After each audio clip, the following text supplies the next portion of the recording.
To learn from and to grow. Dealing with emotions to create decisions that it shows. I need a lesson. I need a lesson. I need a lesson. Lessons learned. Everyone has a lesson. Whether it's good or bad, you can learn from it. Welcome back to Lessons Learned. This episode is all about relationships. Let's get right into it. So a lot of you probably don't know me that well, but I've been single for about over 2 years now. Mainly because I haven't found the right one for me. I'm not in any rush because why? Why rush it? I'm that friend that would be like, you don't need a man. I'm pretty sure my friends are laughing at me right now. The first guest explains how you should appreciate the little things. Here's his story.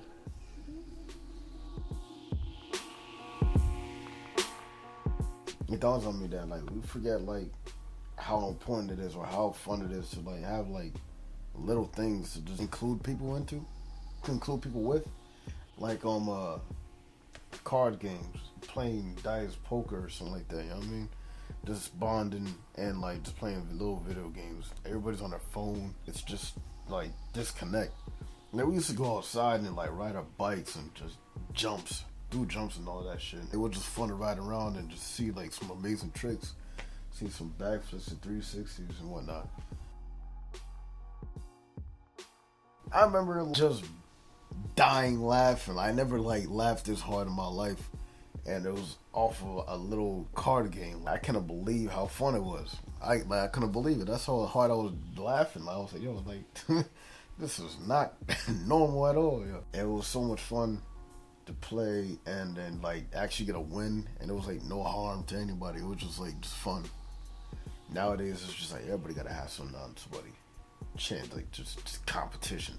Just enjoying little things like that. I learned that little things count. Even though some people may be doing some big things, but that's not even important to them. It's the little things that are important to them. That's one thing I learned. It's that it's still little things. You will be missing if they weren't there anymore, but you don't notice that because they're so little. But it's you'll be missing a lot if they weren't there. Little pieces add to a big picture. Little blocks make the bigger picture. And it's an amazing thing, but you can't really. I could go on forever trying to describe that. But it's the little things that make life important. And then, oh my God, a lesson learned about freaking narcissistic fucking relationships, friendships and whatnot. Just people that are just using and just controlling. See the red flags and then call them out. If you call it out, they're gonna make it seem it's gonna blow up. I'm working on trying to exit narcissistic or how to control narcissistic people.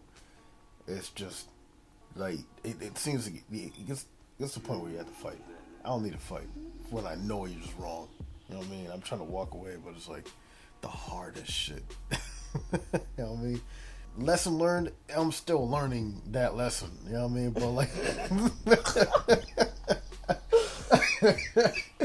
I'm crying. Nah, it's just, I'm just learning on how to go about it. It's just, they will make it seem like the worst thing. It's just I just wanted to chill. I just wanted to go home, keep my feet up. But it make you seem you made me but you got control of your life. I just wanted to keep my feet on. I'm tired. A few things I learned in life, it's the little things and little steps that just make a bigger picture. Little moves are just the important ones. Just keep putting in effort and enjoy things. You know what I mean? You don't have to wait to the big moment to enjoy life. But yeah, I'm still learning a lot. And I don't even know I'm learning. I'm just over here just learning. I learn something every day. The next guest is a good friend, Bria, talking about how to not settle for less, and I completely agree. If you are not happy and not getting what you want, leave. You will find it.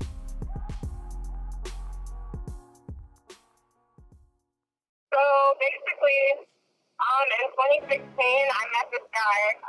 We'll call him Felix. I met him my freshman year of college, right semester, through one of my best friends. And over the summer, we sort of just stopped talking. And I kind of was just, since we both liked each other, like, I was just like, I was kind of new to the relationship thing. I didn't really date in high school, so I was just like, so, like, are we dating or what? And he was basically just like, I don't really want to commit until we're in the same state. Backstory, I'm from Georgia, and I go to school in Massachusetts, so he was in Massachusetts at the time, and then, yeah. So, basically, yeah, I was just like, okay, yeah, that's fair. I'll be back in the fall, whatever. But then I ended up not going back for financial reasons, family reasons, all of that. And he ended up kind of just ghosting me, and I was just like, okay, word. So then, spring of 2017, who requests my username on Instagram? He does. So he's back in my life. I feel sort of honored that he's given me another chance. I'm just like, oh, I bet this time he got you better. Just like, just on my high horse a little bit in that sort of immature way. I was only 19. And basically, we start talking again, and I end up moving to Massachusetts in June because I always planned on coming back to Massachusetts. I just was in Georgia for that year. And that's what I had told him, but he had still ghosted me anyway, and then still came back. And then, so basically, we ended up dating, once I got there. But he, described himself as a bad texter, which, yeah, I get it. Everybody's busy, whatever. And so we ended up spending the summer together as much as we could. He was also an aspiring law student, so he was studying for the LSAT, and it was a really hard test. He was really stressed about it and didn't really want to spend too much time with me in fear that he wouldn't have enough time to study. And I understood that, it was whatever. But I also felt like my needs weren't getting met, and every time I would talk to him about it, it just kind of didn't really get us anywhere. He kind of just wanted to give up on the whole thing. And I should also add that when we first started talking, when he first came back into my life, he was, instead of, I again had asked for a relationship, and he was just like, no, can't we just mess around? Because he's so busy. So, basically, we ended up actually getting in a relationship once I moved up there. We did, but it didn't really feel like one. We didn't really go on dates. We never really talked. It just wasn't really, anything special. I basically felt single the whole time, and I thought that was how you were supposed to feel, and just sort of ignored my needs because, hey, whatever, I have a boyfriend, right? That's all that matters. But 3 months into the relationship, he found out that he failed the LSAT, and he dumped me on the pod. Basically blamed me for taking up too much of his time, even though, like I said, we barely hung out. We hung out once a week, if that. We only texted, we probably called maybe 5 times throughout the entire, relationship. The whole, being official and not official. We barely even talked on the phone. It's just crazy that I put up with all that. And then I found, this amazing guy, a few months ago. We've been dating for a little bit, and I feel like I finally get called, I get texted, we see each other almost every day. There's never, a time where I feel like my needs aren't getting met. And before I met him, I don't even think I knew my needs. So basically, my lesson learned is just to not settle. If something isn't right, if you feel like something isn't right with you, then it just isn't. And everybody's different. Not everybody likes to text and talk to each other a lot. But you have to, what's important is compatibility. And if you feel like there's a compatibility issue, then you need to end it. You're never going to be happy. So that was basically my lesson learned. I'm happy now, and I was never happy in that relationship.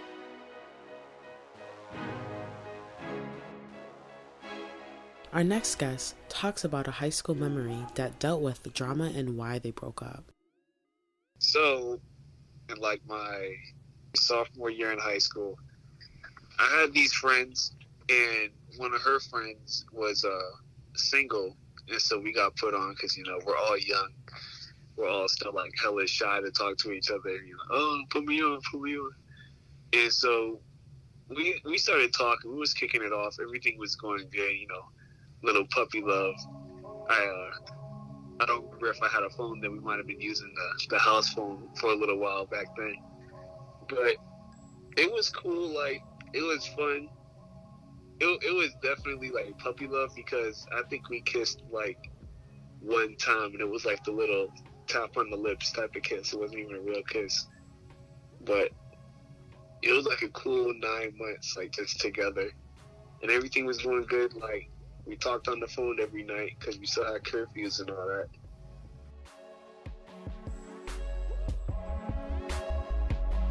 It was chill. It was good memories. Like, we never really argued. If we did, it was over, like, little stuff.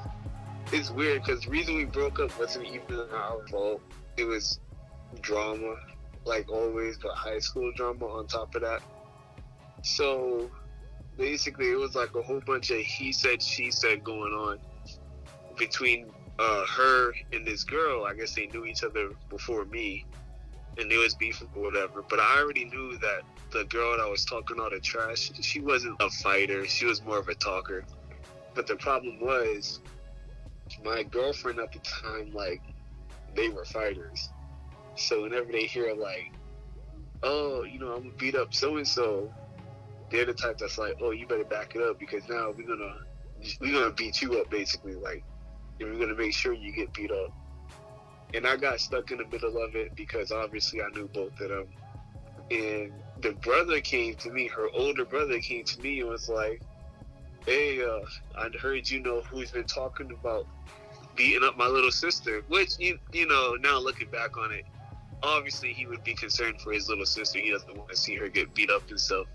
And me being her boyfriend, I should be there, like, you know, defending her, which I was.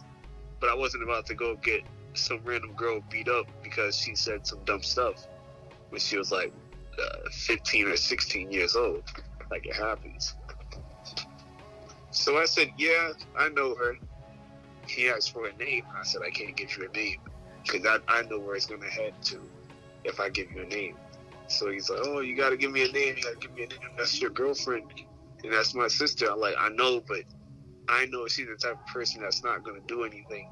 So, like, she's safe. Like, my girlfriend is safe. And he's like, no, you got to, like, protect her and all that. You got to make sure. And I said no. Like, I stood my ground. And he was, like, so mad to the point where he was ready to fight me. And I'm like, yo, like, if you really want to fight me over this, like, we can go for it. But I guess my girlfriend at the time talked him out of it.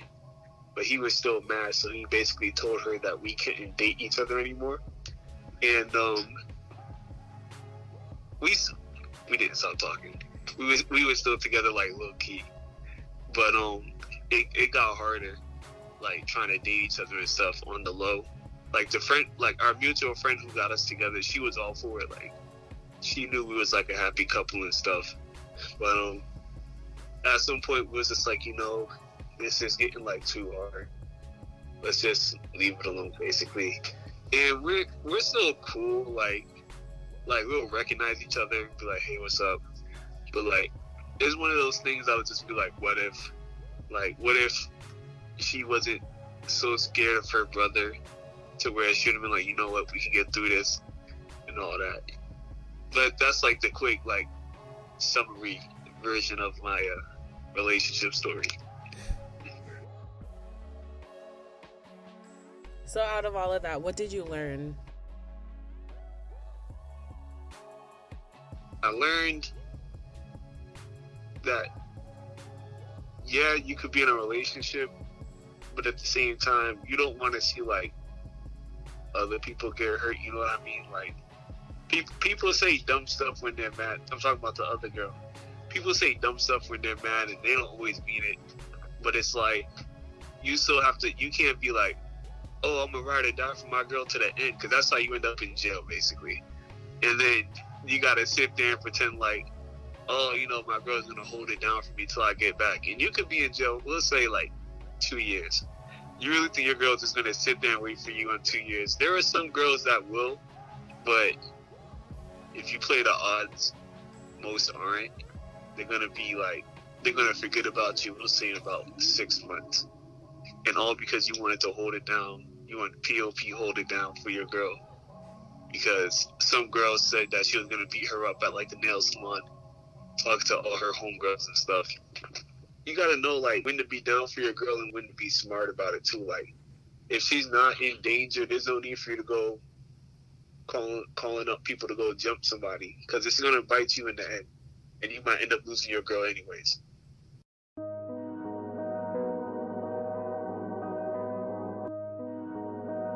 Next, we have Merlin. She's on Lessons Learned again to talk about a moment she never forget with her boyfriend. Merlin is a recording artist and is super talented. I remember first meeting her, and when I heard her sing, I had to ask her, "Do you know Georgia Smith?" She's so friendly and nice, so I'm honestly honored to have her on another episode. Here is Merlin's story. So this one is like later on. This is actually after I graduated college. My boyfriend and I, he had just graduated college as well. So we decided that we're going to go take a road trip down to Miami. And the road trip was fun. Like, we got all the way down there after like two days. And like we stopped along the way. And when we got to Miami, I had actually gotten us like a Groupon for jet skiing. And like, there's like, you know, we're getting all suited up, and I've never been jet skiing, and neither has he, but he's super excited. There's this other couple that's with us too, like not with us, but like they're in the, you know, they're going along with us and the instructor. And they're going ahead. I let my boyfriend kind of take over, because I was like, all right, you go first. Like, he was really excited about it. I was like, all right, you go first. And, you know, the other couple's going around, and, like, they're switching off. Like, she's starting, you know, the girl's taking the jet ski and all that. And then after about a half an hour, because the rental was for an hour, so I was like, okay, you do the first half hour, then I'll do the second half hour. And, like, I was like, okay, it's time to switch over. And then we switch over. Like, I get started. I didn't make it more than 10 seconds before I flipped the thing over. Literally, I could not get a handle on the thing. Like, the guy was explaining it to me, and I flipped it over. But the thing is, once you flip it over, it has to stay, like, you have to flip it back over, and you can't turn it on for 5 minutes. So then I was just like, my 10 seconds of joyriding turned into 5 minutes of sitting there, and just like, I was like, okay, now I'm just going to give it to my boyfriend before I, like, completely waste our time. But the thing is, like, once I fell off, I had such an anxiety rush that the instructor saw me, and he jumped off his jet ski just so he could show me that it's okay to be in the water, because I have, like, this irrational fear of sharks, even though they were, like, 100% nowhere near us. I was just, like, hyperventilating, and he was just like, it's okay, he got in the water with me to show me. My boyfriend's like, it's okay. So there's, like, my boyfriend and this guy are, like, trying to hold me, and, like, I'm just sitting there, like, paralyzed, like, we really want to get out of the water. But then after, I was like, I'm not doing that again. So I let my boyfriend take the thing, and then I was like, I'll just gladly hold on and then enjoy the ride from back here. I'm not doing that again. So out of that, like, what did you learn? That, like, you had people protecting you throughout the way, like, just to make sure you're safe?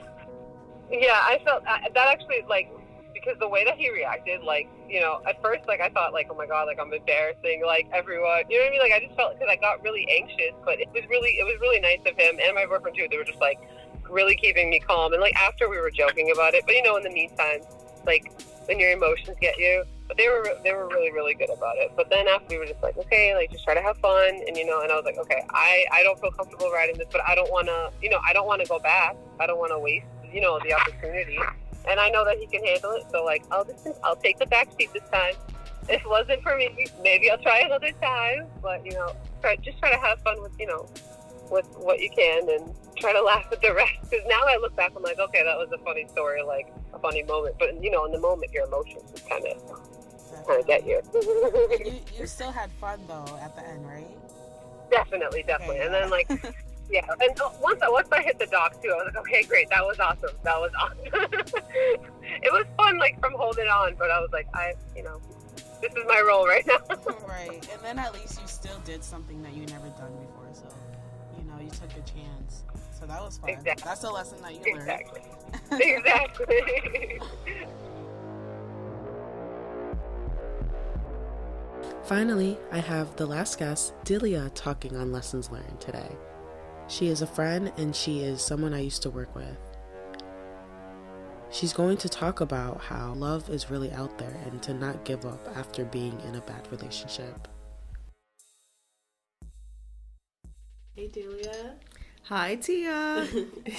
How are you? I'm doing good. Good to see you. I'm so excited to be on this podcast. Oh my god. Well, this is really nice. Thank you for the tea. Oh, you're welcome. And thank you for being on Lessons Learned. I would like to share about my relationship. I've been dating my boyfriend for 5 years. I'm 26 years old, and it's funny because when I was younger, I was like, by 25, I want to be married with 2 kids, with my career, with a white picket fence, and everything's going to be perfect. But now that I'm 26, I just got my career, and I've been dating my boyfriend for 5 years, and I'm like super happy. But at the same time, we're learning, we're growing, and it's like, I would say every day is something new. This year he told me something really like surreal. I'm like, oh my god, that's so true, because I'm a Virgo. I like certain things to be like, I'm a perfectionist. I want things to be my way, or why don't you do this instead of this, or why did you say that, why didn't you react to a certain thing this way. I like things my way. I know that sounds horrible, but he said this to me this year, like at the beginning of the year. He's like, listen, because we normally we argue about little simple things. He's like, Dahlia, not everybody thinks like you, or not everybody's gonna react like you.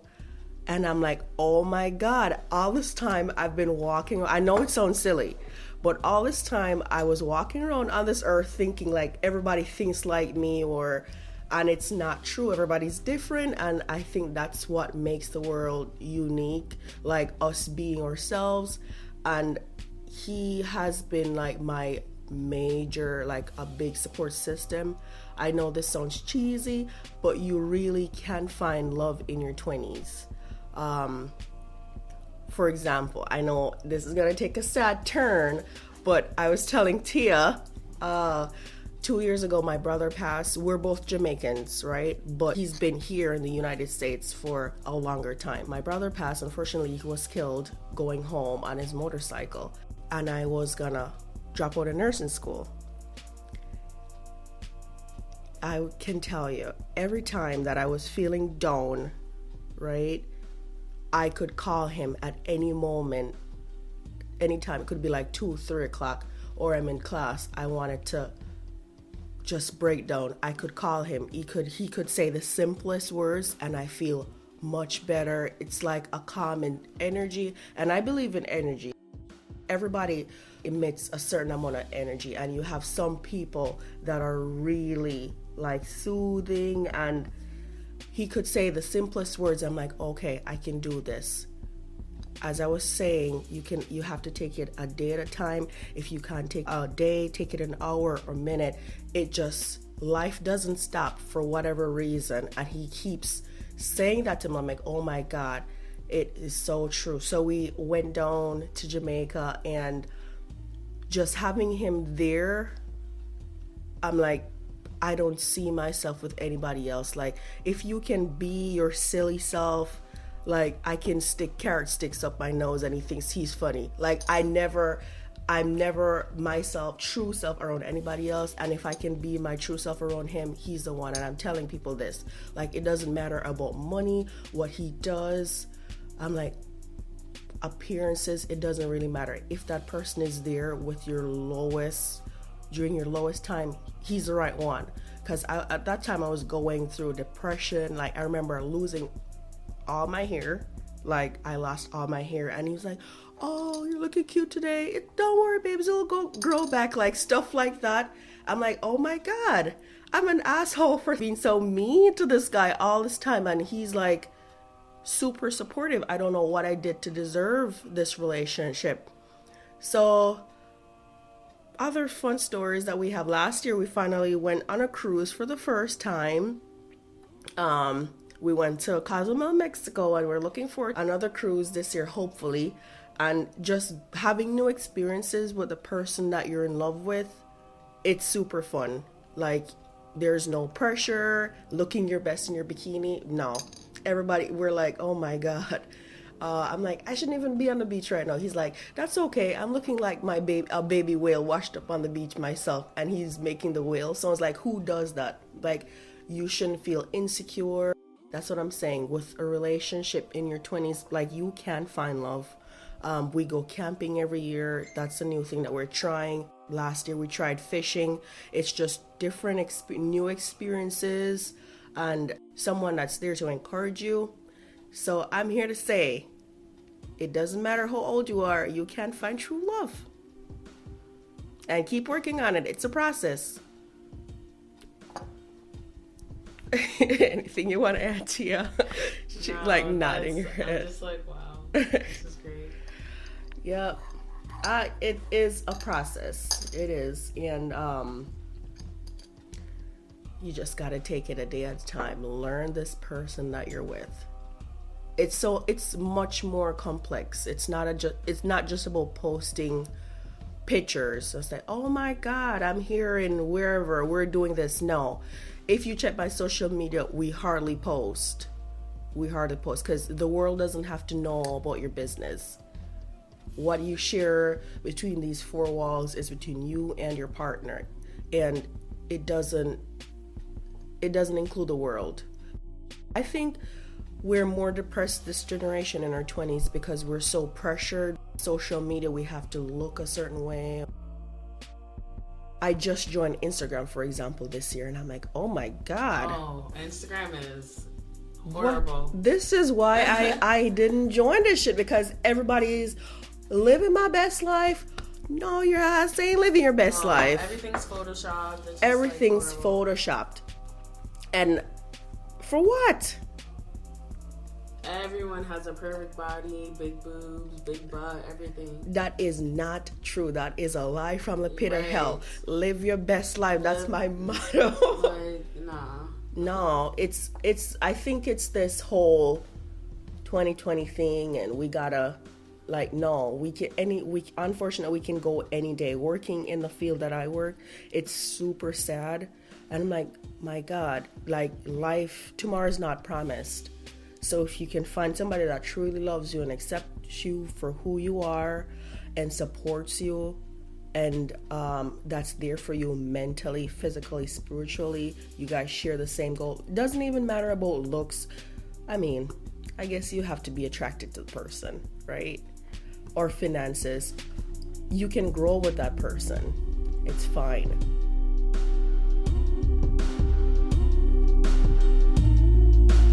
My very own lesson about relationships. Don't rush or force anything. If the shoe doesn't fit, wait until you find one that does. If you're not happy and you feel like you're always nagging, you probably are. Trust me, you probably are. Communicate and please express some type of love. And I should be taking my own advice. Thank you for listening, and check back for more episodes. Do you have a lesson that you would like to tell? Message me at learnedlessons2020@gmail.com or message me on Facebook or Instagram.